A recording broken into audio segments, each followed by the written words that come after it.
మాయదారి మైసమ్మో మైసమ్మ మనం మైసారం బోధమే మైసమ్మ. ఓ మైసమ్మో మైసమ్మో మైసమ్మో మైసమ్మ గవరబెట్టి మము గవరబెట్టి గయపుగకే మైసమ్మ జర పరేచాను చెయ్యకే మైసమ్మ. పొద్దు పొద్దుగాల లేచి ఎవరి ముఖం చూశానో పొలమును దున్నుతుంటే మైసమ్మో ఓ మైసమ్మ. అరే పొలము దున్నుతుంటేనే మైసమ్మ నాకు బంగారం దొరికేనే మైసమ్మ. ఛాన్స్ ఇస్తే మాట్లాడంటే పాటలు పాడి పడేస్తాడు. అది ఇట్లా అంటుంది.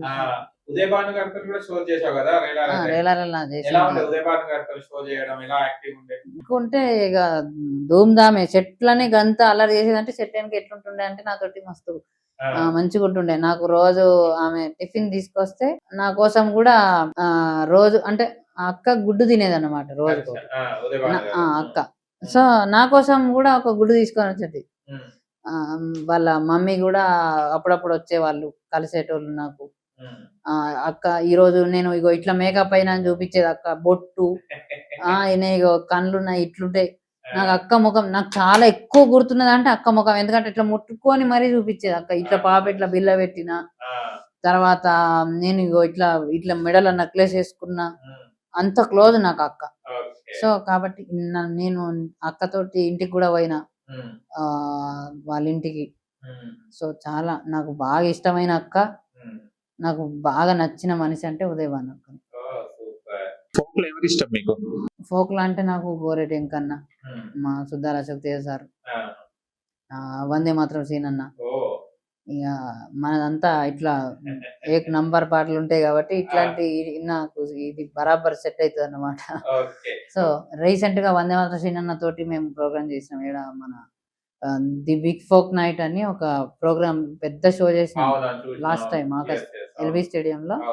నేను మధు అక్క తర్వాత ఇంకా పెద్ద పెద్ద వాళ్ళు అందరు ఉండే, మన బోలే అన్న, తెలంగాణలో దాదాపుగా సింగర్స్ వీళ్ళందరూ అందులో ఈయన కూడా ఛాన్స్ వచ్చింది.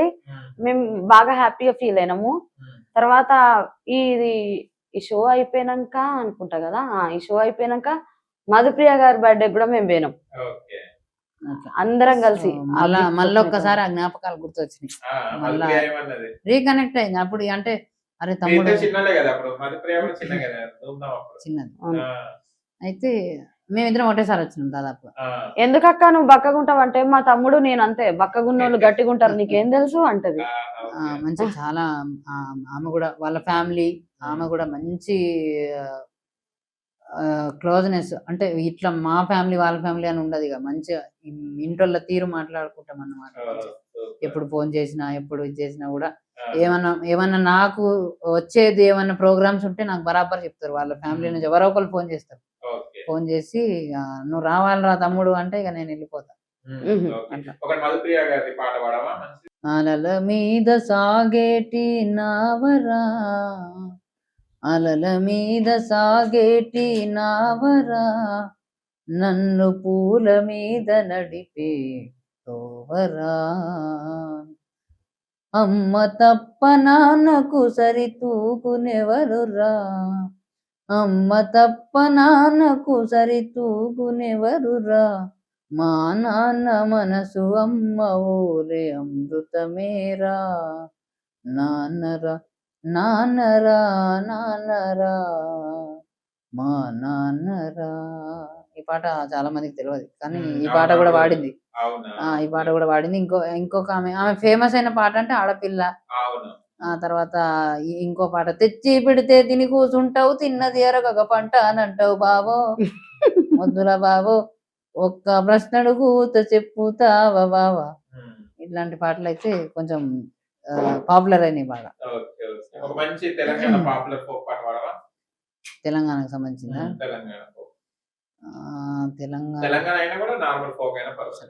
గద్దరన్న పాట పడదాం. నన్ను గన్న తల్లులార తెలుగు తల్లి పల్లెలార, నన్ను గన్న తల్లులార తెలుగు తల్లి పల్లెలార, నీ పాటనై వస్తున్నానమ్మో మాయమ్మాలార పాదాలకు వందనాలమ్మో, మాయమ్మాలార నన్ను కన్న తల్లులార, తెలుగు తల్లి పల్లెలార, జజ్జన్క జన్న నీ జనం పాట వాడుతాను, రేలా రే రే అని రేలా పాట వాడుతాను, మీ పాటల్లో పదమునవుతాను, మాయమ్మాలార పాదాలకు గజ్జెనవుతాను, మాయమ్మాలార నన్ను గన్న తల్లురార, తెలుగు తల్లి పల్లెల్లార, నగలారి నగలాలమ్మో, మాయమ్మాలార నన్ను గన్న తల్లులార, తెలుగు తల్లి పల్లెలార. ఆ వాయిస్ లా గద్దర్ గారిని తీసుకొస్తున్నాడు ఆయన. ఆయనతో కూడా కలిసినప్పుడు ఆయనతో కూడా ప్రోగ్రామ్ చేసిన. ఇక నేను నిజామాబాద్కు రానురా, నేను నువ్వే ఉన్నావు, నువ్వు పెద్ద మొనగాడు అవుతావు తర్వాత అని ఆయన అప్పుడు అన్నాడు చిన్నప్పుడే. అది ఆయన పాటలో ఆయన గొంతులు ఉండే అసలు ఆ పాటకే ఆయన ఇచ్చేది ఒక ఆయన అంటేనే ఆ పాటకు శక్తి. అందుకే ఆయన యుద్ధ నావ అంటారు, నౌక. అంత మంచిది అన్న, అంత హ్యాపీనే. దిగుతారు. అమ్మో ఆయనతో కష్టం అన్న, బయటికి పానీపూరి తినడానికి పోయినా కూడా నాకేమో ఇట్లా లగ్జరీ ఉండు ఇట్లా అవన్నీ చేసుడు నాకు అలవాటు అసలు లేదు. అంటే నేను కార్లో ఒక్కొక్కసారి నాకు ఎవరైనా తీసుకోవడానికి కారు ఇట్లాంటివి వచ్చినా కూడా రేరెస్ట్ ఆఫ్ ద రేర్, అంటే నేను ఎప్పుడన్నా ఇక తప్పని పరిస్థితిలోనే పోతా గానీ నేను కార్లలో పోను. నిజానికి నాకు సొంత కార్ లేదు, సొంత ఇల్లు లేదు, ఇల్లు కూడా లేదు. కాకపోతే ఎవరన్నా తీసుకోవడానికి వచ్చినప్పుడు కూడా ఈ కార్లో మీరు పోండి, మేము ఇట్లా వెనకాల బైక్ మీద వస్తామంటే నేను కూడా బైక్ మీదనే వస్తా. నీతో ఎవరు వచ్చిర్రో ప్రోగ్రామ్ కి వాళ్ళనే బాగా అందులో తీసుకోపో, నేను బైక్ మీదనే వస్తాను. నాకు బయట తిరుగుడే, అంటే జనాలతో ఉండు, వాళ్ళతోటి చేసుడే, కమ్యూనికేట్ కావడమే ఇష్టం. సో అట్లా నాకు ఇంకా కొంచెం అది ప్లస్ పాయింట్ అన్నమాట. ఇక వస్తుంటారు, ఫోటోలు దిగుతారు, ఏడన్నా పానీపూరి బండి కాడ ఉంటా నేను అప్పుడప్పుడు, ఆడ ఫోటోలు దిగుతారు. అట్లా ఇంకా అదొక మంచి అనుభూతి, అది ఎప్పటికీ మర్చిపోలేదు. ఇంకా ఇలానే పాటలు పాడుకుంటా మంచిగా చేసుకోవాలి. హీరోస్ ని కలిసినావా? హీరోస్ అంటే నేను నాగార్జున, చిరంజీవి, తర్వాత శ్రీహరి, తర్వాత బ్రహ్మానందం గారిని కలిసిన, ఇట్లా చాలా మంది నాకు సరిగ్గా గుర్తులేరు కానీ మంచిగానే, రామ్ చరణ్, అల్లు అర్జున్, వాళ్ళందరితో కలిసిన. వాళ్ళు ఇక ఇట్లనే పాటలు మంచిగా, నువ్వు పాటలు పాడేటోళ్ళని చాలా మంది మేము చూసినాం కానీ నువ్వు పాట పాడుకుంటా డాన్స్ చేస్తావు, అదే నీ స్పెషల్. చిరంజీవి వాళ్ళ ఫ్యామిలీ, నాగార్జున వాళ్ళ ఫ్యామిలీ, సో వాళ్ళు అన్నారు అన్నమాట. అంటే నేను మాకు సూపర్ సింగర్ కి ఇట్లా షోస్ కి వస్తుంటారు అన్నమాట, చిరంజీవి గారు, నాగార్జున గారు, అల్లు అర్జున్ వాళ్ళందరూ వస్తుంటారు కదా అప్పుడప్పుడు, సో అట్లా కలిసిరు అన్నమాట. సినిమా అంటే నేను కొంచెం అంటే సినిమాకు నేను ఏం చేస్తా, నాకు ఉన్న అదేంటంటే బ్యాడ్ హ్యాబిట్ అనుకుంటే అది ఏదనుకోండి కదా, కానీ నేను సినిమాకు పోతే నాకు సౌండ్ ఎక్కువ ఉంటే నిద్ర వస్తుంది. సినిమా కానీ ఏదైనా సరే. అప్పుడు అది ఎట్లా అలవాటు అయిందంటే నాకు రేలాలో సరిగా నిద్ర ఉండేది కాదు. మాకు షూట్ అయిపోయే వరకు చాలా లేట్ అయ్యేది. కొంచెం 2-3 గంటలు వండుకుంటే మళ్ళా తెల్లారు లేచి మళ్ళీ ఉరుకుడే. మాకు డిన్నరు, టిఫిన్, లంచ్ టైంకి ఉండే. ఎట్లా ఇక షూట్ అంటే ఎట్లుంటది, మీకు టైంకి ఉండదు ఏది, మీకు తెలుసు ఆల్రెడీ. సో కాబట్టి మాకు నిద్ర వచ్చేది భయంకరంగా. అట్లా మెల్లమెల్లగా మేము ఏం చేసినామంటే కొంతమందిగా సౌండ్ నాకైతే అలవాటైంది. అట్లనే సౌండ్ బాగుంటుండే ఆడ, అట్లనే పండుకున్నాడు అలవాటు చేసుకున్నా. నేను వండుకుంటుండే, ఊకే మేకప్ మ్యాన్ వచ్చి వాటర్ కొట్టి టచ్అప్ చేస్తుండే. నేను వండుకున్నాడు, ఆయన వచ్చి డైరెక్టర్ ఆడు వండుకుంటున్నాడు, వాడికి టచ్అప్ చేయండి, వాడికి వాటర్ కొట్టండి అని ఇక అట్లా చేసి అట్లనే అలవాటు అయింది. అంత చిన్న ఏజ్ లో కరెక్ట్ ఫుడ్, అంటే ఆటలు ఆడుకొని కరెక్ట్ ఫుడ్ ఉండాల్సిన ఏజ్ లా టీలు, బిస్కెట్లు, టీ తాగుడు, నిద్ర పోవుడు బాగా అలవాటు అయింది. అప్పుడు బాగా మనిషి బక్కగా ఉంటాడు, ఇంతే ఉంటాడు, ఎన్ని హాస్పిటల్ చూపించినా అంతే. సో దాని వల్ల ఏమైందంటే సౌండ్ ఉన్నా కూడా నాకు నిద్ర పోవడం అలవాటు అయింది. ఎంత సౌండ్ ఎక్కువ ఉంటే అంత మంచి నిద్ర వస్తుంది నాకు.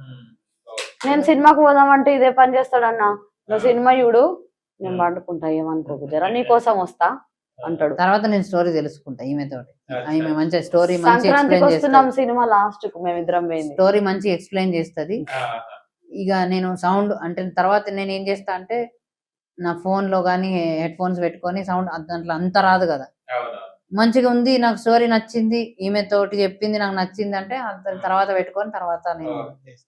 సంక్రాంతి మేము వస్తున్న సాంగ్ వచ్చా గోదావరి గట్టు మీద పాడాలి. గోదావరి గట్టు మీద రామచిలకవే గోరింట కెట్టుకున్న సందమామవే ఊరంతా చూడు ముసుగే తన్ని నిద్రపోయిందే ఆరాటాలన్నీ తీరకపోతే ఏం బాగుంటుందే నాకంటూ ఉన్న ఒకే ఒక్క ఆడదిక్కువే నీతోటి కాకుండా నా బాధలు ఎవరికి చెప్పుకుంటానే. గోదావరి గట్టు మీద రామసిలకని గీ పెట్టి గింజుకున్న నీ కుదరకని.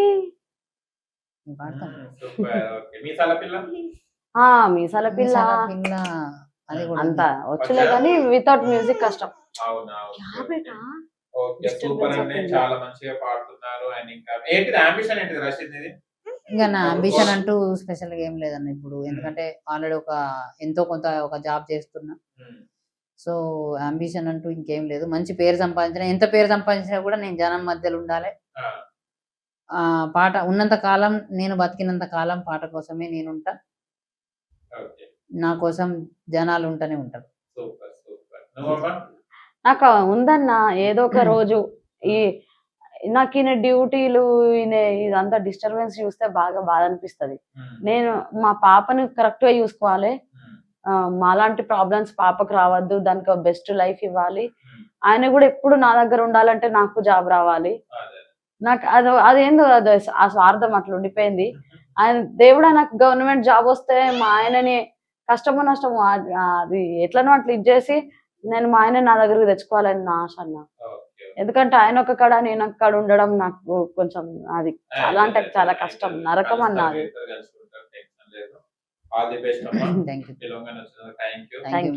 మంచి చాలా రోజులకు మళ్ళీ మేము బాగా లాంగ్ గ్యాప్ వచ్చింది ఇంటర్వ్యూ చేయక. సో మా గొంతుకు కూడా జర అంటే రోజు పని పని పెడతాను, ఉన్నది కానీ మాట ముచ్చట అనేది ఇక మళ్ళా మొదలైంది కాబట్టి. అంటే మనం జనాల దగ్గరికి మళ్ళీ వెళ్ళడం చాలా గ్యాప్ తర్వాత కదా. అది చాలా మంచిదమ్మా, మంచిగా వెళ్తారు. అండ్ ఇంటర్వ్యూస్ ఉంటే కూడా చెప్తాను నేను, చెప్పండి డెఫినెట్ గా. నెంబర్ కూడా నేను అడిగి మీకు పంపిస్తాను. ఓకేనా? అండ్ ఇంకొక రిక్వెస్ట్ ఏంటంటే మా ఫ్రెండ్స్ మేము ఎన్ని రోజులు వేరే వేరే వాళ్ళ దగ్గర వర్క్ చేసాం కానీ కాంతి ఫౌండేషన్ అని మేముగా ఫౌండేషన్ స్టార్ట్ చేయడం జరిగింది. ఇప్పుడు స్టార్టింగ్ స్టేజ్. ఎవరైనా డోనర్స్ లేదంటే ఎవరైనా హెల్ప్ చేయాలనుకున్నా, ఎవరైనా ఈవెంట్స్ ఇవ్వాలనుకున్నా మమ్మల్ని అప్రోచ్ అవ్వచ్చు. అట్లా ఎవరైనా అప్రోచ్ అవ్వాలనుకుంటే కావాలంటే మా డీటెయిల్స్ కూడా ఇస్తాము.